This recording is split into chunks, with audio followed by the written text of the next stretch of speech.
မိတ်ဆွေတို့အခုမြင်နေရတဲ့ဒီကလေးငယ်လေးကနောက်ပိုင်းမှာတော့လူပေါင်း68ယောက်ကိုရက်ဆက်ဆက်တက်ခဲ့တဲ့တရုတ်နိုင်ငံရဲ့စီးရီးယားကီလာတယောက်ဖြစ်လာမယ်လို့ဘယ်သူမှမထင်ခဲ့ကြပါဘူး။သူ့ရဲ့စိတ်ထဲမှာကလူတယောက်ကိုတတ်လိုက်နိုင်တယ်ဆိုတာဂိမ်းဝဲတစ်ခုကိုအောင်နိုင်ရတယ်လို့ပဲတဲ့။ဘာကြောင့်ဒီလူကိုတတ်ရတယ်ဆိုတဲ့အကြောင်းပြချက်မရှိဘူး။လူသားတွေမှာရှိနေတဲ့ချစ်ချင်းမြတ်တာတွေနှွေးထွေးကျင်နာမှုတွေအဲ့ဒါတွေကဘာကိုဆိုလို့မှန်းလဲသူနားမလဲဘူး။အယုံအကြည်လည်းမရှိဘူးတဲ့။သူ့ရဲ့ပျော်ရွှင်မှုဆိုတာကတော့တစ်ခုတည်းပဲ။အဲ့ဒါကတော့သူတတ်လိုက်တဲ့သူတွေစီကနေမသိခင်မှာအတနာခံတဲ့စကားလုံးတွေပါမင်္ဂလာပါရှင် Crime Box Channel ကနေပြန်လည်ကြိုဆိုလိုက်ပါတယ်ကျမကတော့တင်ဆက်သူချိုပါအခုချိန်ထိကျမရဲ့ channel လေးကိုအားပေးနေကြတဲ့တယောက်ချင်းစီကိုကျေးဇူးတင်ကြောင်းပြောပြရစေရှင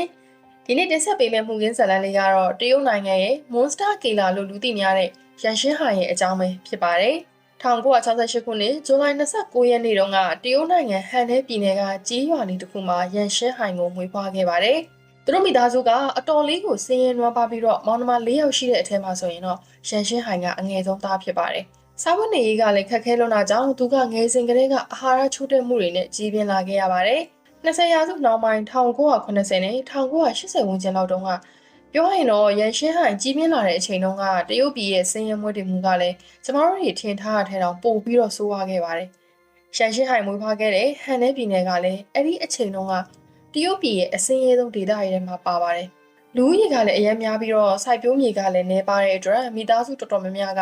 တနေ့တာဝမ်းစာအတွက်ကိုအနိုင်နိုင်ရုန်းကန်ရပါတယ်။အထူးသဖြင့်တော့ကစုံဥတွေအာလူတွေအဲ့ဒါတွေကိုပဲအဓိကအစားအစာအဖြစ်စားခဲ့ရတဲ့မိသားစုတွေကလည်းအများကြီးပါ။ကလေးတယောက်မှဆိုရင်အုပ်အစားကတစ်စုံဒါမှမဟုတ်နှစ်စုံထက်ပိုပြီးတော့မရှိဘူး။အဲ့ဒီအဟောင်းတွေကိုပဲဖာထေးပြီးတော့မောင်နှမအချင်းချင်းလက်ဆင့်ကမ်းဝကြရတဲ့ခေတ်တစ်ခုလို့ဆိုရမှာပါ။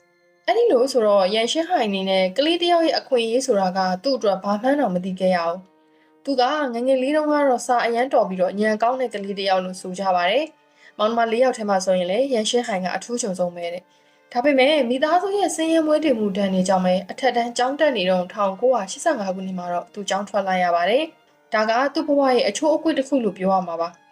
အဲ့ဒီနောက်ပိုင်းမှာအိမ်ကနေထွက်ပြေးပြီးတော့တရုတ်ပြည်အနှံ့ကိုလှည့်လည်သွားလာနေရင်းနဲ့ကြုံရကြတဲ့အလုပ်တွေကိုသူလုပ်ကိုင်ခဲ့ပါတယ်။ရှန်ကအလုပ်တွေအများကြီးကိုလုပ်ခဲ့ပေမဲ့ဘယ်အလုပ်မှလည်းသူအဆင်မပြေခဲ့ပါဘူး။လုပ်ဖို့ကိုင်မဲ့အချင်းချင်းခဏခဏကြောက်တုံးတာတွေခံရတယ်။မကြာခဏလည်းအလုပ်ဖြုတ်ခံရတယ်။အရက်ပုပုနဲ့ရုပ်ရည်ကလည်းမချောမောတဲ့ပြင်စကားနဲ့ပြီးတော့လူကြောက်တတ်တဲ့အတွက်ဘသူနဲ့မှလည်းအဆင်မပြေခဲ့ပါဘူး။1988ခုနှစ်ကနေစလို့သူကခိုးမှုတွေလူရက်မှုတွေနဲ့အချင်းချင်းအဖမ်းခံခဲ့ရပြီးတော့အလုပ်ကျန်းစခန်းတွေမှာထောင်ချခံခဲ့ရပါတယ်။သူထောင်ကပြန်လွတ်လာတိုင်းမှာလည်းပတ်ဝန်းကျင်မှာကအလောက်ကန်ရဖို့ပို့ပြီးတော့ခက်ခဲလာပြီးလူတွေရဲ့နှိမ်ချဆက်ဆံမှုကိုခံရပါတယ်။နောက်ဆုံး1996ခုနှစ်မှာတော့မရိမှုကျူးလွန်ရန်ကြံစည်မှုနဲ့ထောင်ဒဏ်9နှစ်ချခံခဲ့ရပြီး1999ခုနှစ်မှာတော့ထောင်ကနေပြန်လည်လွတ်မြောက်လာခဲ့ပါတယ်။ဒီလိုနဲ့ရန်ရှင်းဟိုင်ထောင်ကထွက်လာတော့သူ့ရဲ့စိတ်ကူးတွေကပို့ပြီးတော့ခတ်ထန်လာပါတယ်။နောက်ပြီးတော့လူတွေကိုလည်းမုန်းတီးလာတယ်။အဲဒီတော့သူစပြီးတော့လူတက်ဖို့ကြံစည်ပါတယ်။2000ပြည့်နှစ်စက်တင်ဘာလ19ရက်နေ့ဟန်နိုင်ပြည်နယ်ထဲကပဲကော့ကျွန်းရွာလေးမှာလူတက်မှုကိုစတင်ကျူးလွန်ခဲ့ပါတယ်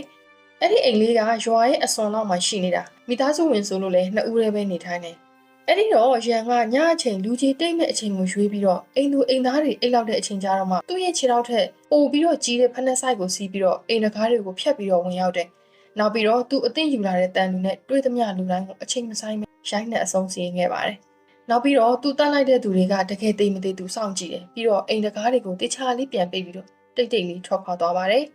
နောက်ထပ်တလောက်မပြည့်ခင်မှာပဲအော်တိုဘာ1ရက်နေ့မှာရှောင်းရင်းရွာမှာနေထိုင်တဲ့မိသားစု3ယောက်ကလည်းအစောပိုင်းကလိုပဲထပ်မံတပ်ဖြတ်ခံလိုက်ရပါတယ်မိသားစုဝင်တွေကအမျိုးသမီးတယောက်ကိုမသိခင်မှာပဲကျူးလွန်ခဲ့ပါသေးတယ်လူတက်ရတာကရန်ရှင်းဟိုင်အတွက်ပြောစရာလိုဖြစ်လာပါတယ်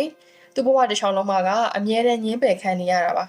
ဒါပေမဲ့လို့သူလူတက်နေရတဲ့အချိန်မှာခံစားရတာကတော့သိဆုံးတော့မဲ့သူတွေရဲ့တောင်းပန်တဲ့စကားတွေခွင့်လွှတ်ပေးဖို့ပြောတဲ့စကားတွေပါအဲ့ဒီတော့သူကဒီလူတွေကိုတနာဖို့ဆိုတဲ့စိတ်ခံစားချက်ကလည်းလုံးဝမရှိဘူးနောက်ပြီးတော့ဒီလိုတောင်းပန်တဲ့နေရပဲသူ့ကိုလူတက်ဖို့အတွက်တွန်းအားတွေရနေစေခဲ့ပါတယ်နောက်ထပ်တစ်နှစ်အကြာ2001ခုနှစ်ဩဂတ်15ရက်နေ့မှာတော့ဖန်ချယ်လီယိုရွာမှာရှိနေတဲ့လေသမားမိသားစုတစုရရက်ဆက်ဆက်အသက်ခံရပြန်ပါတယ်ဒီမိသားစုလေးကအရန်လေးဆင်းရဲတယ်လို့ရွာအစွန်ကလေတော့ထဲမှာပဲဖြစ်တယ်လို့နေထိုင်ကြရတဲ့မိသားစုလေးပါတိတ်ဆုံးသူအမျိုးသမီးတယောက်ဟာအာတမပြုချင်းခံထားရတဲ့လက္ခဏာတွေကိုတွေ့ရှိခဲ့ရပါတယ်ရန်ရှင်းဟိုင်ကလူပဲတက်သွားတယ်ငွေကြေးယူဆောင်သွားတာတွေမတွေ့ရတော့ရဲတွေကလည်းစဉ်းစားရခက်ကုန်ပါတယ်ရန်ညိုးရန်စားလို့ပြောရအောင်ကလည်းဒီမိသားစုလေးကအေးအေးဆေးဆေးနေထိုင်တတ်ကြတဲ့သူတွေပါရန်ရှင်းဟိုင်ကျူးလွန်ခဲ့တဲ့ပြစ်မှုတွေထဲမှာပြစ်မှုနှစ်ခုကတော့မသက်ဆိုင်တဲ့သူတွေကိုပါမှားယွင်းဖမ်းဆီးတာမျိုးဖြစ်ခဲ့ဥပါတယ် ဖြစ်စဉ်တစ်ခုမှဆိုရင်သေဆုံးသူကဆက်လက်ဖို့အကျွေးပေးဖို့ရှိနေတာကြောင့်အိမ်နီးချင်းနဲ့ရန်ညှို့ရှိထားခဲ့ပါတယ်။ရှန်ရှင်းဟိုင်ကလည်းဒီလိုလူမျိုးတွေကိုရွေးချယ်ပြီးလုပ်လို့ရှိတာဆိုတော့နေမြေကန်ရဲတွေကလည်းအိမ်နီးချင်းကိုဖမ်းဆီးလိုက်ကြပါတယ်။တရားစီရင်တဲ့အချိန်မှာတော့တပ်သိမ်းမခိုင်လုံတာကြောင့်ပြန်လွှတ်ပေးခဲ့ရပါတယ်။အလားတူပဲနောက်ထပ်ဖြစ်ရတစ်ခုလည်းရှိပါသေးတယ်။ဒီဖြစ်ရမှာလည်းအသက်ခံရတဲ့သူကအနီးနားကကြက်တွေကိုခိုးယူခဲ့တာကြောင့်ပိုင်ရှင်နဲ့ပြဿနာတက်ခဲ့တယ်လို့ရဲစခန်းကိုမတိုင်ကြားဘဲနဲ့မိမိသဘောအလျောက်ရိုက်နှက်တာမျိုးရှိခဲ့ပါတယ်။တိတ်မကြခင်မှာတော့အဲ့ဒီလူကအသက်ခံလိုက်ရတာကြောင့်ပိုင်ရှင်ကိုလူတက်မှုနဲ့ဖမ်းဆီးလိုက်ကြပါတယ်။နောက်ပြီးတော့အဲ့ဒီပိုင်ရှင်ရဲ့အိမ်ထဲမှာကလည်းလက်လုံတနက်ကိုတပ်သေးခံအဖြစ်တွေ့ရှိခဲ့ရပါတယ်။အဲ့ဒီအချိန်မှာရဲတွေအနေနဲ့ကလည်းအထက်ကဖိအားတွေကိုရင်ဆိုင်နေရတာကြောင့်တေချာစစ်ဆေးမှုတွေကိုမလုပ်ခဲ့ဘဲနဲ့တန်တရားရှိုံနဲ့ဖမ်းဆီးလိုက်ကြတာပါ။9ရက်လောက်ရိုက်နှက်ပြီးတော့အတင်းကျပ်ဝေခံစေခဲ့ပါတယ်။နောက်ပိုင်းမှာတော့တေဆုံးမှုအိမ်မှာကြန့်ရှိနေတဲ့ DNA တွေနဲ့အကိုက်ညီမှုမရှိတာကြောင့်တစ်နှစ်လောက်အချုပ်ကျပြီးတဲ့နောက်မှာတော့ပြန်လည်လွတ်မြောက်လာခဲ့ပါတယ်။ရဲတွေကအဲ့ဒီလိုမျိုးနေမြေတစ်ခုကိုစစ်ဆေးနေချိန်မှာပဲတကယ်တရက်ခန့်အစ်စ်ရန်ရှင်းဟိုင်ကတော့တခြားနေမြေတစ်ခုကိုရွှေ့လျားသွားနေပါပြီ။လမ်းတစ်လျှောက်လုံးမှာလည်းခိုးဆိုးလူရက်တာတွေကိုဆက်လက်လှုပ်ဆောင်နေခဲ့ပါတယ်။2000ခုနှစ်ကနေသူစတင်လိုက်ခဲ့တဲ့လူသတ်မှုတွေက2003ခုနှစ်အထိဆိုရင်ရန်ရှင်းဟိုင်တက်ခဲ့တာကစုစုပေါင်း68ယောက်ထိကိုရှိသွားခဲ့ပါပြီ။အများစုကတော့စင်ရဲသားတွေလယ်သမားမိသားစုနဲ့အမျိုးသမီးတွေပါ2002ခုနှစ်တုန်းကသူတက်ခဲ့တဲ့မိသားစုတစ်ခုမှဆိုရင်ကိုဝင်ဆောင်အမျိုးသမီးတစ်ယောက်ကိုပါမရင်းကျင်ပြီးတော့သူ့မှာရှိတဲ့ကော်ပြားနဲ့ရိုက်နှက်ခဲ့ပါတယ်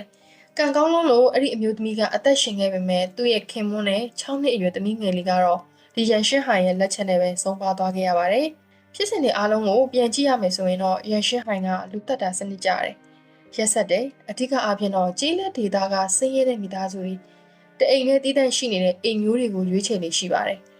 နောက်ပြီးတော့သူတက်တဲ့အိမ်ကပတ်ဝန်းကျင်နဲ့ပြဿနာရှိထားတဲ့လူမျိုးတွေဆိုရင်ပို့ပြီးတော့ရွေးချယ်လေးရှိပါတယ်။ဘာဖြစ်လို့လဲဆိုတော့တိတ်ဆုံးတဲ့သူနဲ့မတည့်တဲ့သူတွေကတက်ဖြတ်တယ်လို့ထင်အောင်လို့ဖန်တီးထားခဲ့တာပါ။လူသတ်မှုတိုင်းမှာကတူညီတဲ့အချက်ကတော့ညပိုင်းအချိန်မှာလက်နက်တစ်ခုနဲ့ရိုက်နှက်တယ်။အမျိုးသမီးတွေဆိုရင်လိမ်မိုင်းဆိုင်ရာစော်ကားတယ်။အဲ့ဒီတော့ရန်ရှင်းဟိုင်ကိုဘယ်လိုမျိုးဖမ်းမိသွားတယ်လဲဆိုတာကိုဆက်ပြီးတော့ပြောပြပေးပါမယ်။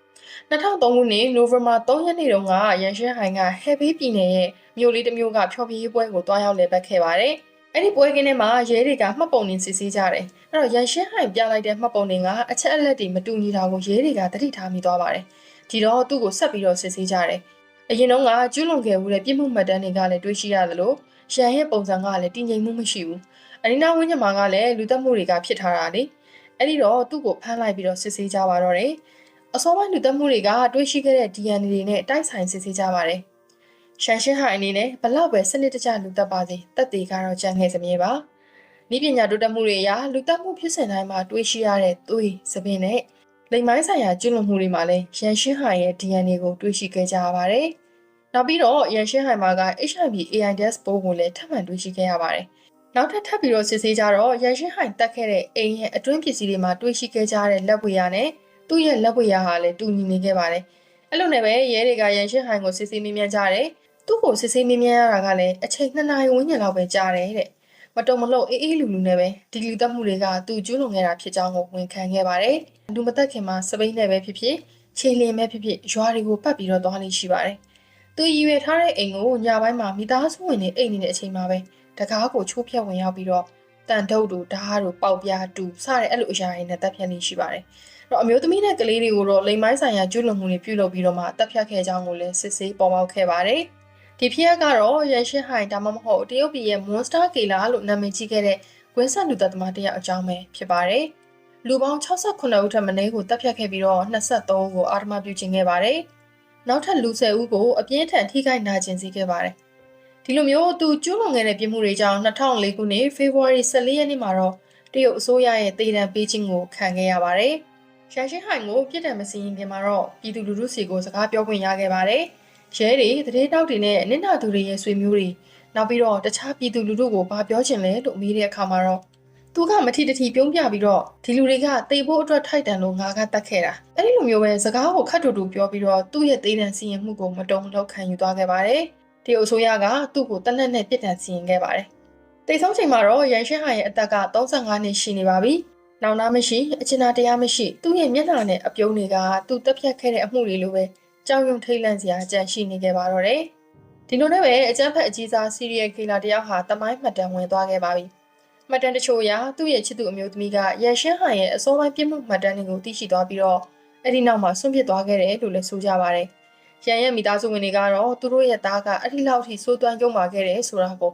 အံ့ဩတကြီးနဲ့မယုံနိုင်ဘူးလို့ပြောခဲ့ပါတယ်။မိခင်ဖြစ်သူကတော့ငါရဲ့သားကဒီလောက်အထိတောင်ဆိုးဝါးသွားတာကိုမယုံနိုင်ပါဘူး။ဒါပေမဲ့လို့သူကျူးလွန်ခဲ့တဲ့ပြစ်မှုတွေကအမှန်ဆိုရင်တော့သူ့ရဲ့ပြစ်ဒဏ်ကိုသူခံရမှာပဲလို့ဝမ်းနည်းစွာနဲ့ပြောဆိုထားပါတယ်။ဒီလိုလူဆိုးလူမိုက်သားတယောက်ကိုမွေးဖွားခဲ့မိတဲ့အတွက်နောင်နှရပါတယ်။နောင်ဘဝမှာတော့ငါရဲ့သားမိုက်ကိုလိမ္မာအောင်ပြုပြင်နိုင်မှုအတွက်မျှော်လင့်ပါတယ်လို့ပြောသွားခဲ့ပါတယ်။ရန်ရှင်းဟာရဲ့ဘဝဆက်ကြောင်းကိုပြန်ကြည့်ကြမယ်ဆိုရင်ဆင်းရဲခြင်းကြောင့်ပဲလားချစ်သူကပြစ်ခွာသွားတာကြောင့်လားဒါမှမဟုတ်ငကိုကလေးကစိတ်ဆက်ဆန်နေခဲ့တာလားဆိုတာကိုတော့ဘယ်သူမှမသိနိုင်ပါဘူး